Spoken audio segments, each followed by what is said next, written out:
അപ്പോൾ ഞാനിന്ന് വന്നിരിക്കുന്നത് നമ്മുടെ വീടിൻ്റെ പിന്നിലുള്ള അതിമനോഹരമായ കാഴ്ച കാണിക്കാൻ വേണ്ടിയിട്ടാണ്. ഇത് നമ്മുടെ വീടിൻ്റെ ബാക്ക് വശമാണ്. വെള്ളം പതിയെ കയറി തുടങ്ങിയിട്ടുണ്ട്. 2018 പ്രളയം വന്നപ്പോൾ നമ്മുടെ വീടിൻ്റെ ഉള്ളിൽ വെള്ളം കയറിയിരുന്നു. അപ്പോൾ ഇതൊന്നുമല്ല ഞാനിന്ന് പറയാൻ വന്നത്.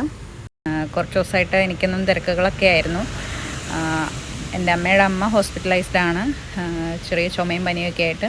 അപ്പോൾ അമ്മമ്മയ്ക്ക് വേണ്ടിയിട്ട് ഒരു പൊതിച്ചോറ്, ചമ്മന്തിയും മെഴുക്കുവരട്ടിയൊക്കെ കൂട്ടി കഴിക്കണം എന്ന് പറഞ്ഞപ്പോൾ ഞാൻ അതിനുള്ള പ്രിപ്പറേഷൻസാണ് നടത്തിക്കൊണ്ടിരിക്കണേ.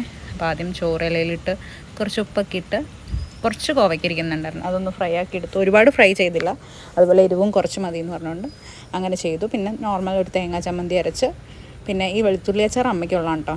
ഇത്രയും ദിവസം ഞാനാണ് ഹോസ്പിറ്റലിൽ നിന്നുകൊണ്ടിരുന്നത്, ഇപ്പോൾ അമ്മയാണ് നിൽക്കുന്നത്.